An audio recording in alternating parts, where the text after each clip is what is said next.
Nothing like that first cup of coffee in the morning. I was thinking about the contemplative life. What is the contemplative life? The contemplative life is a lifestyle where you use your brain a lot, where you think about things, but you use it for good. You use it for worship. You use it for pondering on how to better the lives of others,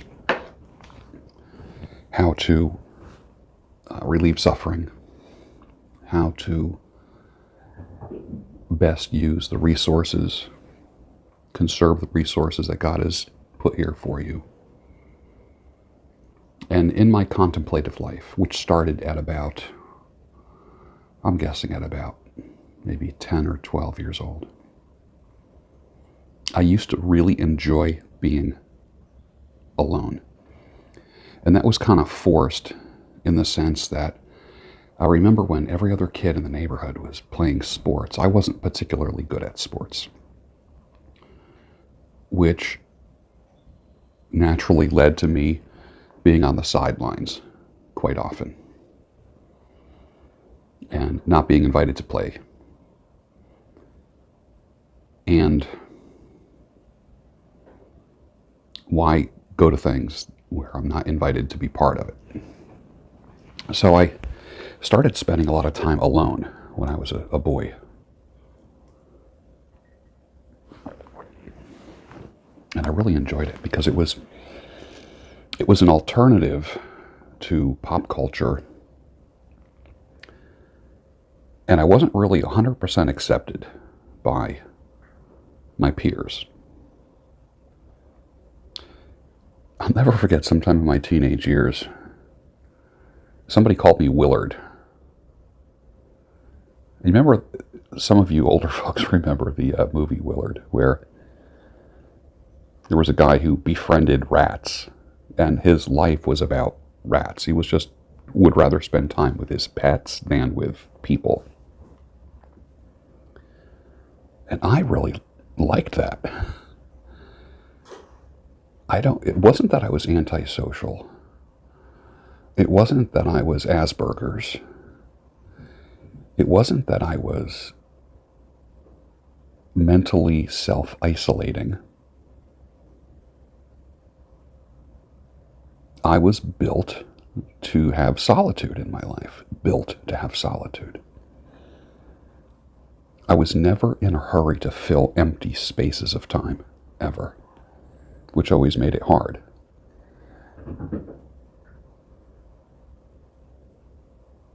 Which leads me to my talk today about PPS, planned, purposeful solitude. It's not being antisocial. It's not self-isolating. It's not being like a weird, I'm sick of society and that kind of thing. Some people say, what are you, trying to be a hermit? No, but I'm not totally against it either. If you look at the hermit life, that's almost become a derogatory statement. He lives as a hermit. I was always attracted to monks, the monastic life, hermits, the devotional life. When I was a small child, I wanted to be a priest. Then hormones hit, and then I just wanted to be a minister. And then 40 years goes by, and I think, that priest life sounds pretty good right now. But let's talk about planned to purposeful solitude. It struck me when I was in my 20s. It was an experience that I had in my late 20s when I went camping by myself. It could be dangerous, yeah. I went camping by myself, and I took by default, a vow of silence. It ended up being like silence. It wasn't a vow, but my thoughts were, all right, I'm just not going to talk to anyone all weekend. I literally went camping for 3 days and didn't talk to a human being. It was literally Friday, Saturday, Sunday. I didn't talk to anyone until Monday when I went back to work. Here's the funny thing. I loved it. I couldn't get enough of it. Most people need data and information to feed them constantly, feed the monster. And for me, I guess the popular term today would be called unplugging. People like to unplug.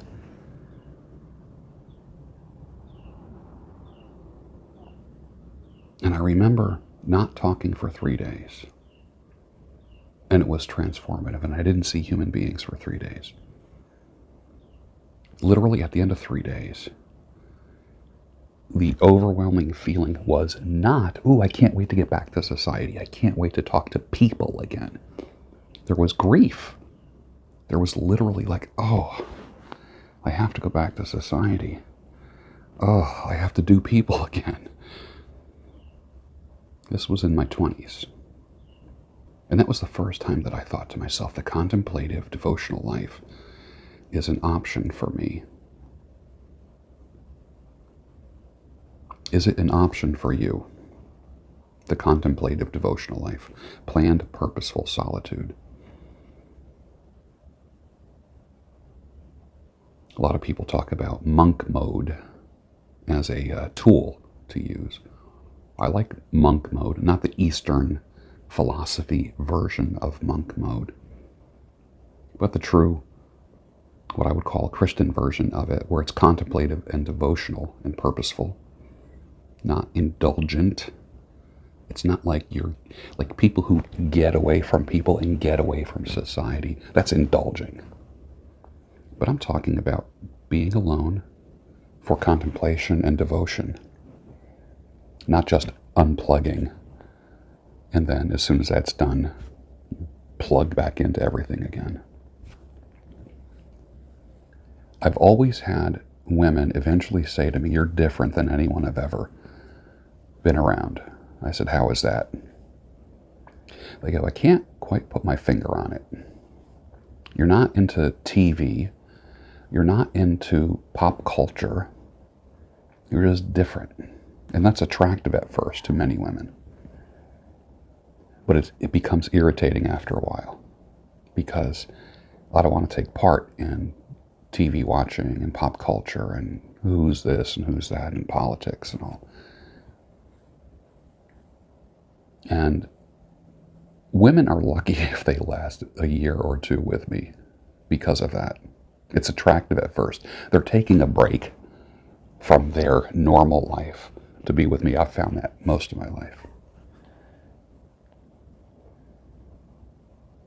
Then they go back to, now it's back to social media, back to pop culture, back to TV watching and all that.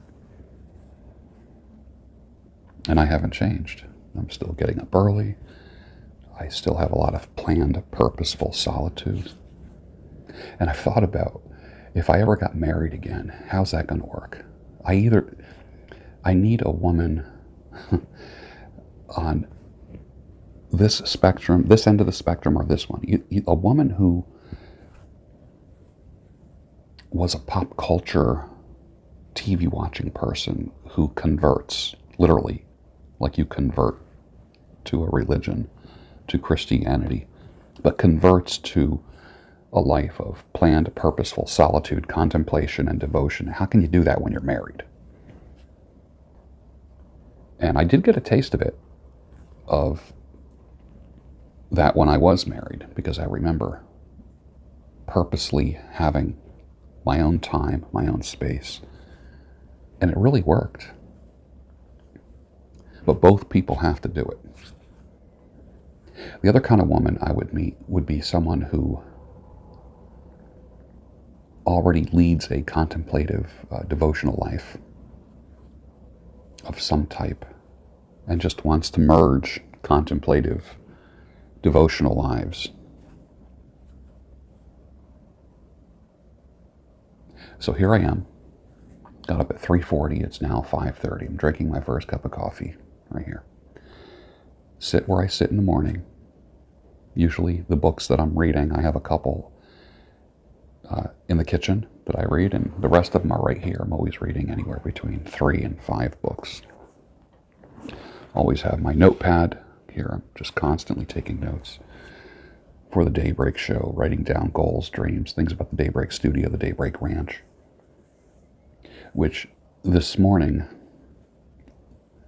just like a little thing popped in my head about the Daybreak ranch. It's going to be a place for planned, purposeful solitude when people come to the ranch, as well as programmatic as well. There will be time where people will have peace, quiet, nature, thinking, contemplating, planning, setting goals, writing things down.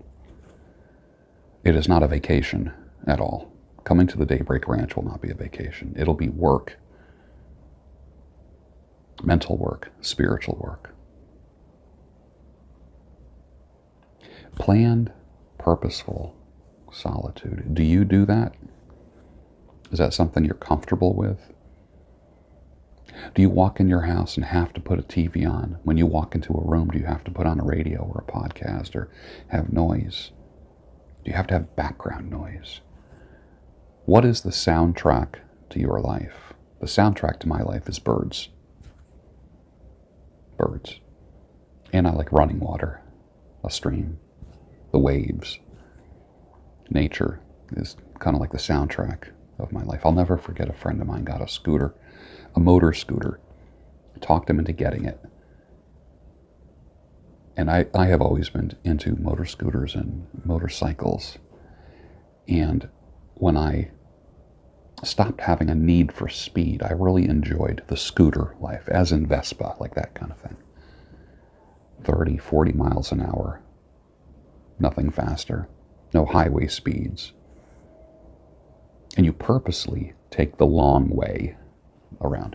But everywhere you go, it's the long scenic route. But I'll never forget what one buddy of mine said after I talked him into getting a scooter.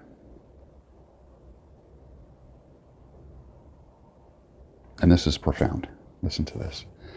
After he had it for a couple months, I says, "So how do you like your scooter?" He says, I ride my scooter to work more than I ride the car now. I said, I knew that was going to happen. What do you think of the environment, the scenery? And this was profound.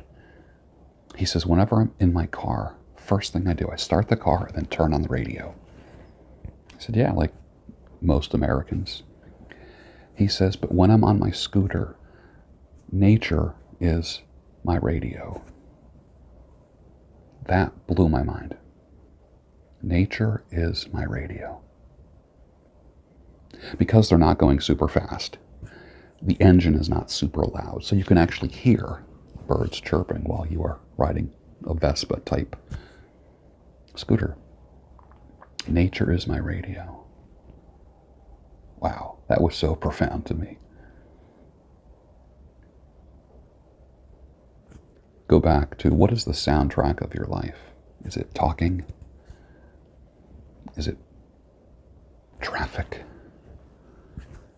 Trucks, motorcycles, cars, noise, diesel fumes. I'm not crying, this eye is just tearing up. I don't know why. I was rubbing my eye this morning and I think I got something in it. So, what is the soundtrack to your life? Wouldn't you love the soundtrack to your life be birds chirping and water flowing, or just quiet? Wouldn't that be neat?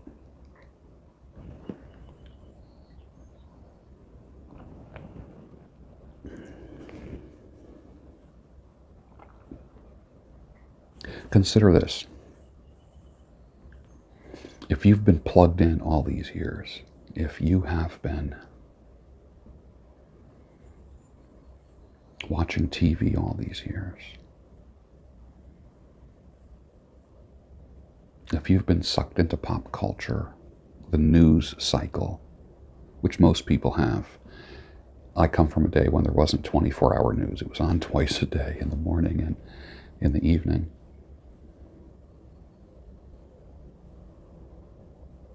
But many of you have been raised where there's news 24/7 and it's constant hype. News is nothing but a fear delivery system. You know that, right? That's all it is. Would you consider the contemplative and devotional life? Is that something you would consider? Even, think about this. All right, so you're a guy and you haven't been like real successful with women or not real comfortable with people. Would you consider a life of service and devotion to God, to people, which is actually to God?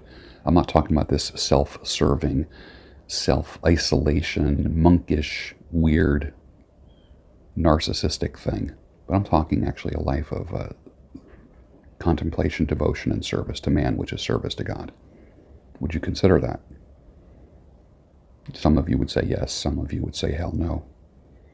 If you're a woman, would you consider a quiet contemplative life? Or do you have a drive for other things? And I think this video is really, it's going to flip a switch inside some people to pursue. Now remember this, there's no such thing as an irreversible decision. The only irreversible decision is suicide. Once you pull the trigger or jump off, a building, there's no turning back. Everything else in life is reversible. There's nothing that's irreversible. Okay? So it's not a matter of making a decision, coming to the altar of contemplation and devotion. It might be a process. For me, it's been a process, a whole lifelong process, where I'm very successful at it now. As I'm entering my 7th decade, it takes decades many times. But you have to try it at least once to see if you get bit by the bug. I'll never forget. People always talked about, I got bit by the history bug. I remember I went to Gettysburg for a weekend, probably back in 2008, 2009. Went there for a 3-day weekend, did a lot of studying. And I got bit by the Civil War bug. And man, it bit hard. But I had to experience it myself. I didn't know until I did it. I didn't know about the official contemplative devotional life until I did it, until I went away camping for 3 days by myself and didn't utter a word. I had flirted with it when I was a young man, by default, because I didn't fit in with the kids in the neighborhood. And there's not a person that knows me today that would ever say that I fit in. I was always different. I remember my first girlfriend when I was a teenager. All we did was walk. We just walked. Literally walked everywhere. Miles. Literally walked. Because we didn't have our license. We weren't old enough to drive. But we walked everywhere. And we spent a lot of time quiet. Just not even talking, just walking together. And that was cool. And I've been on a million retreats, men's ministries, men's breakfasts, you name it. I like to say that every time I went on a Christian retreat, people always felt I needed to be saved or something like that. That always irritated the hell out of me. And in the more laying on of hands kind of churches and denominations, I like to say that I've had more hands laid on me than Macaulay Culkin at Neverland Ranch. Like men's minute, they love getting into a circle around you and all putting their hands on your shoulder and praying for you. And I'm just like, don't touch me, man. Like, I didn't say that, but I kept thinking that. It's like, I don't want anyone's hands on me, period. Don't touch me. I thought that, I didn't say it. And I spent decades being irritated by people who felt that they could put their hand on my shoulder and pray for me. God, that irritated the hell out of me. Still does. And I'm not a hand on you, pray for you kind of person myself. I don't do that. But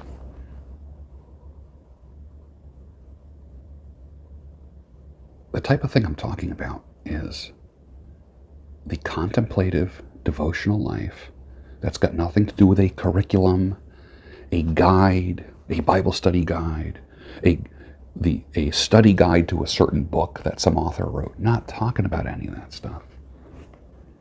Can you imagine just going out in the wilderness for 3 days, being safe, safety first, absolutely safety first.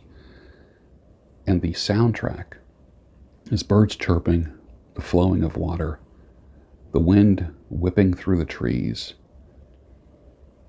animals at night, stepping on twigs and crunching in the forest. By about day 3, you'll be hearing from God somehow, some way. Something will be speaking to you in here. And you'll realize that all along, everything that you've heard through your ears is blocking God's voice that speaks to your heart. And at the end of 3 days, you will grieve your planned purposeful solitude. You'll grieve it.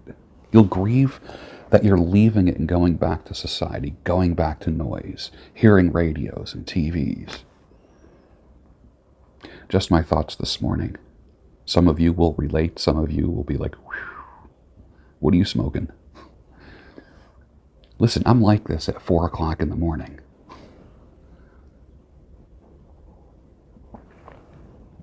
You don't need any, you don't need any chemical helpers when you are contemplative. You don't need that. And if you choose the contemplative life, devotional life, be ready for people to make fun of you. If you're a man, be ready to be rejected by women. Be ready to be called a weirdo. They might be attracted to your peace at first, but they're not going to get it. They will not get it. And they're not going to give up their reality shows. The modern woman does not get it. The modern woman does not understand a contemplative devotional man. She never will. She's not wired that way. Now, what if I met a woman who was a nun who decided to not be a nun? And she had already had a contemplative devotional life. And she was like 5'7", 5'8", was like this.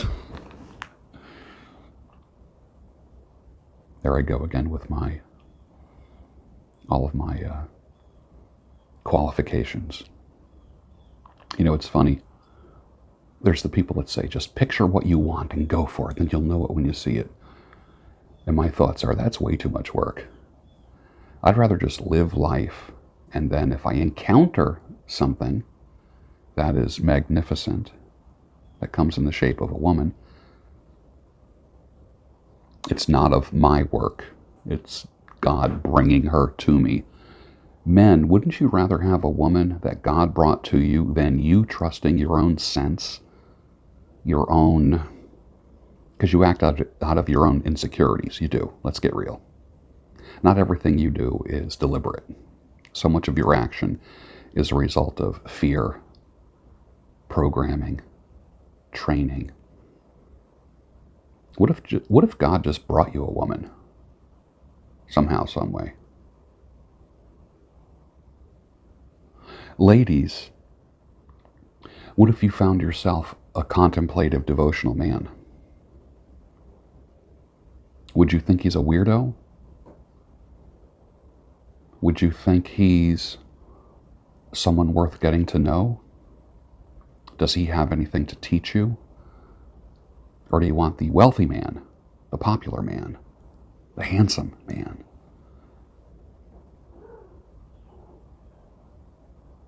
Something to think about on a Saturday morning.